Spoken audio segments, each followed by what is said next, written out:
Bine v-am găsit, bine v-am regăsit, dragilor din Zodia Taur, oriunde v-ați afla.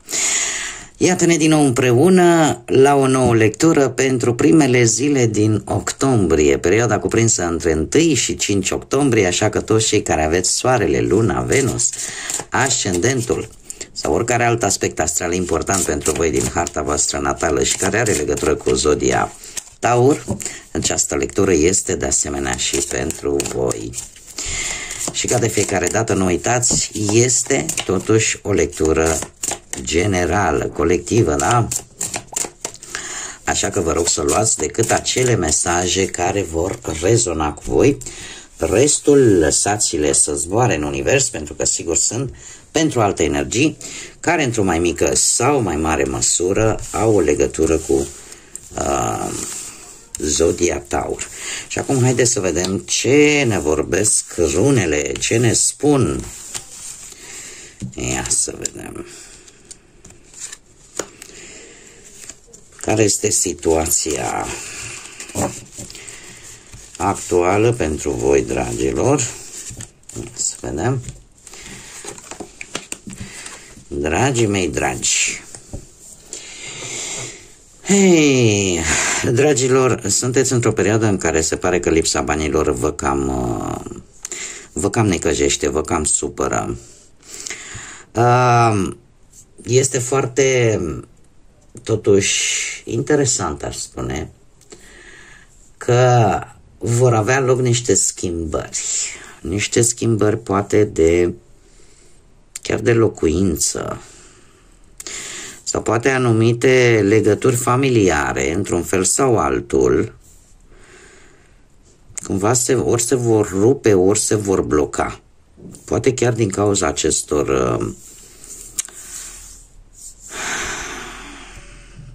acestor lipse. Ori lipse bănești, ori poate din cauza faptului că s-au pus niște limite în ceea ce privește poate familia voastră, legăturile voastre cu familia. Și în felul ăsta poate că și de aici lipsa banilor, faptul că există un blocaj cu legăturile tale cele mai apropiate, să te cam facă, în acest moment cel puțin, să te cam chinuiești un pic vis-a-vis de lipsa banilor. Nu știu de ce, dar mi-apare o energie masculină aici, care ar avea legătură cu acest blocaj, această legătură. Eu aș mai spune un lucru, și anume că această schimbare era necesară.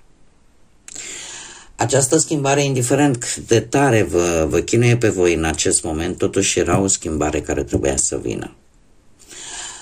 Nu este, cum să spun eu, e ca o lecție importantă care a venit pentru voi. E ca o lecție importantă care a venit pentru voi și care, chiar dacă în acest moment duceți greu, ca să zic așa, totuși știți cum e, mie viața mi-a demonstrat-o, că chiar și în cea mai neagră situație există și o parte pozitivă, pe care e posibil voi să nu o vedeți acum, dar cu timpul să vă dați seama de ea. Există ceva la care nu v-ați fi gândit că se va putea întâmpla.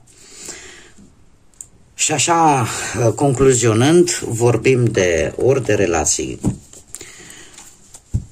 foarte apropiate vouă, care s-au blocat, s-au rupt, s-au suspendat, sau pur și simplu de faptul că sunteți într-un moment în care deprindeți niște lecții importante pe care voi trebuie să vi le asumați, să le învățați, să învățați din ele.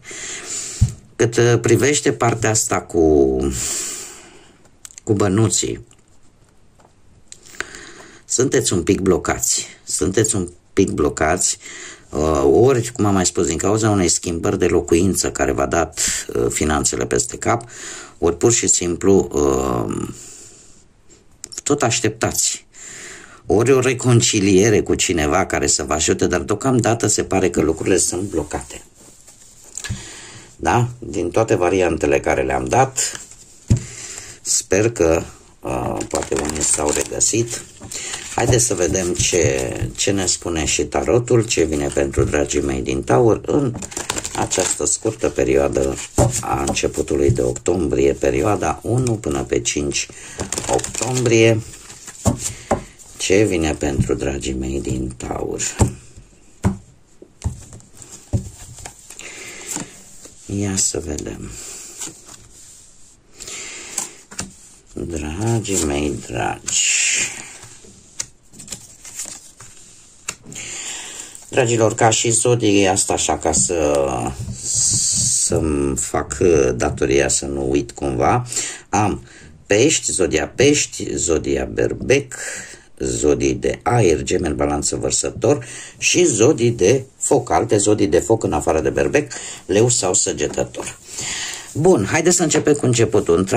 Într-adevăr, și situația voastră, viața voastră în general, avem luna, este un pic în ceață, cândva nu vedeți lucrurile foarte clar și eu aș zice că ori aveți o anumită nesiguranță, nu știți la ce să vă așteptați, ori că vă faceți tot felul de iluzii, ori că așteptați un răspuns, așa cum am mai spus, care nu știu eu cât de favorabil va fi acest răspuns pentru voi. În general este o energie nu tocmai ok. Poate că aveți, cum bine am văzut, o proastă comunicare. Vă tot aflați tot felul de bârfe de la persoane care tot își bagă nasul peste tot. Este cineva probabil în jurul vostru care este destul de conflictivă și asta ți o să îți cam dă de gândit, dar cumva parcă nu poți vedea totul foarte clar. Deci cumva se repetă tot ceea ce runele ne-au arătat. De asemenea, ce joacă un pic contra voastră, acest dezechilibru joacă contra voastră, dragilor, cu acest 2 de monede. De ce? Pentru că la un moment dat, știți cum e, când e câte o problemă, avem tendința să ne întoarcem cu spatele, să încercăm să o ignorăm. Numai că se întâmplă, dragii mei, ca sunt situații în care trebuie să înfruntăm problema și nu să o tratăm cu indiferență. Pentru că la un moment dat, respectiva problemă ne va ajunge din urmă și va fi mult mai complicat. Știți cum e? Bate fierul cât e cald, indiferent cât de dur este, nu e bine câteodată să tratezi chiar cu indiferență, pentru că poate juca un pic în defavoarea voastră. Acest 2 de monede îmi vorbește de faptul că chiar dacă cumva simțiți nevoia poate de un mic echilibru, așa, cam pe toate aspectele vieții, poate nu acordați atenție pe ce este cel mai important. Da? Și de obicei nu încercați să faceți mai multe lucruri odată, pentru că va juca un rol, din păcate, defavorabil pentru voi. Este, într-adevăr, putem vorbi chiar și anumite preocupări care, să zicem așa, orică ai prea mare încredere, lasă-mă că rezolv eu, nu o să pune, nu. Adică există un tratament, vă axați pe ceva care nu e poate atât de important. Și asta, cum am spus, poate juca un pic în defavoarea voastră. În schimb, ce este în favoarea voastră? Am aici o energie de foc, un arcan major, avem împăratul Berbec, zodia Berbec. Joacă un rol important pentru voi. Poate să fie reprezentat ca și energie de un tată, de un frate, de un soț, de un socru, în general pe partea masculină. Desigur, poate să fie și o energie feminină care să aibă această energie un pic mai masculinizată, așa, și care e mult mai strong, așa, e pe forță și are acțiune și are, cum să spun eu, determinare și organizată și are tot ce trebuie, care va juca un rol foarte favorabil și pozitiv pentru voi și pentru situația pe care voi o traversați în acest moment. E posibil ca unii dintre voi să aveți chiar un ascendent în berbec și atunci ce joacă un rol favorabil pentru voi în această perioadă este tocmai această organizare, această disciplină, această, cum să spun eu, atitudinea asta cât mai un pic autoritar, aș zice, dar de multe ori știți că și autoritatea este bună. A te impune, a spune punctul de vedere. Și asta joacă un rol pozitiv. Mergem mai departe. Avem pe partea sentimentală un paj de spade, dragilor. Nu mai fiți atenți la toate bârfele și la toate prejudecățile celor din jurul vostru. Acest paj de spade este în general, ne vorbește de o energie poate mai tânără decât voi sau în general poate să fie și de o vârstă cu voi, dar să aibă aceste caracteristici de persoană obositoare, persoană care de obicei nu prea are răbdare și care cam dă cu ciocul în stânga și în dreapta, tot ce îi spui se duce și zice la Cutărică, Cutărescu și așa mai departe. Când privește relația voastră, e bine ca voi să vă canalizați strict pe relația voastră. Și nu trebuie neapărat să plecați ochii la urechile la ce spun alții. Pentru că ceea ce se întâmplă în relația voastră este strict. Dacă voi nu știți ce se întâmplă în relația voastră, este foarte dur. N-are cum să știe Nea Costică de la colțul blocului ce se întâmplă în relația voastră, dacă voi nu știți, implicați fiind în ea. Așa că mare atenție la bârfele care sunt pe lângă voi, la prejudecățile să nu vă afecteze cumva într-un mod negativ, zic, și să vă aducă tot felul de conflicte ușoare, este adevărat, în relația voastră. Și se cere un pic de spațiu, da? Nu vă sufocați partenerul sau nu vă sufocați între voi. Pentru cei care sunteți singuri, răbdare. Răbdare, pentru că totul vine atunci când trebuie. Totul vine atunci când trebuie și de multe ori așa și pentru cei care sunteți într-o relație și pentru cei care sunteți singuri, dragilor, încercați să nu mai spuneți problemele voastre personale, mai ales pe plan sentimental în cazul de față, oricui. Pentru că la un moment dat acestea pot fi folosite chiar împotriva voastră. Și atunci apare regretul. Mergem mai departe, pe partea muncii, dragii mei. Avem alte zodii de... Apropo, pe partea asta sentimentală mi-apar zodiile de aer, Gemeni, Balanță, Vărsător. Pe partea muncii avem zodii de foc, Berbec, Leu, Săgetător. Pe partea asta muncii aș zice că sunteți plini de energie, sunteți în găsirea unui nou loc de muncă posibil, lucru care sunt mari șanse să îl obțineți sau să auziți, dar unde șefii e posibil să fie persoane mai în vârstă. Putem vorbi de posibilitatea unei reușite foarte rapid. Da? Foarte rapid. Și asta pentru că, mai ales cei care aveți poate un ascendent în vreo zodie de foc, Berbec, Leu, Săgetător, sunteți foarte energici în aceste zile, foarte deciși, să nu vă lăsați până nu obțineți ceea ce vă interesează pe voi pe planul ăsta al muncii.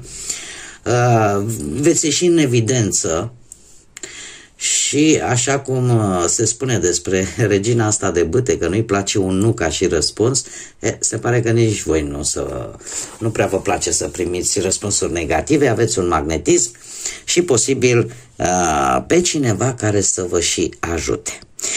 Dacă vorbim de bani, la bani lucrurile un pic se mai așează, ca să zic așa, cu acest 4 de spade. Lucrurile sunt un pic mai așezate, chiar dacă un mic blocaj așa financiar e posibil să apară, nu va dura. Nu e să zici, domne, cum ies eu din treaba asta. Adică apare așa un mic blocaj, dar ce să vezi? Vin niște bani din exterior și problemă rezolvată. Da, adică nu e, de asta spun că în general așa situația pe partea asta materială, financiară în aceste zile e una destul de așezată, se mai domolesc apele, ca să zic așa. Haideți să vedem și ce mesaj am pentru voi, dragilor, din Taur, pentru aceste prime zile din octombrie. Dragilor, sunteți foarte iritabili în această perioadă și nu o să vă placă acele persoane care cumva te obligă să faci ceva împotriva voinței tale. E posibil ca în aceste zile, nu știu, șefii să tot vină și uite, vezi, pasta au drept și pasta și fouă și pe ailaltă. De ce n-ai scris cu tare lucru sau de ce n-ai executat cu tare activitate? Da, să fie un pic de agitație, ca să zic așa. Nu să vă prea placă și ideea este că în perioada asta de câteva zile de început de octombrie o să fiți un pic mai cu răbdarea în pioneze, cum zic eu, tocmai pentru că nu o să vă placă ca cineva mereu să vă tot împingă de la spate și să ceară poate mai mult decât puteți voi oferi în momentul respectiv. Sunteți sătui de oameni foarte, foarte autoritari sau, nu știu, de oameni care poate strigă la voi. Există s-ar putea să luați și o atitudine. S-ar putea să luați și un pic de atitudine. Știți că lecturile din octombrie, lecturile generale pentru octombrie, chiar la voi, din punct de vedere astrologic, spunea că a te adapta nu e același lucru cu a te pierde. Da? Și în momentul în care poate sunteți într-o nouă locație, într-un nou job, în ceva cu care trebuie să vă obișnuiți, și vine unul și spune ceva și vine altul și mai spune altceva, e logic să devii un pic anxios așa și un pic să te cam apuce nervii. Nu e același lucru, da? Voi vă adaptați în ritmul vostru, nu trebuie să vă pierdeți. Nu trebuie să vă pierdeți, trebuie să... voi oricum sunteți o zodie pacifistă așa, liniștită, dar știu de asemenea că și progresul vostru, chiar dacă este unul lent, este unul sigur. Așa că chiar dacă cineva vă supără, îi puteți spune într-un mod cât mai inteligent posibil să nu mai facă, pentru că tu știi exact ce ai de făcut și în ritmul pe care tu îl ai. Bun, dragilor, cam atât am avut pentru voi, pentru aceste prime zile din octombrie. Eu vă mulțumesc pentru prezență, ca de obicei sunteți minunați și mulțumesc tuturor celor care de fiecare dată sunteți aici alături de mine, prin mesaje, prin like-uri, prin distribuiri. Le urez bun venit celor care sunt recent abonați, poate unii dintre voi veniți de pe TikTok, așa că bun venit aici pe canalul meu. Ce să zic, un început de octombrie cât mai liniștit și cât mai pe placul vostru. Până data viitoare, când ne vom reîntâlni la o nouă lectură, eu vă doresc tot binele din lume, multă energie pozitivă și, desigur, să fiți iubiți, dragilor.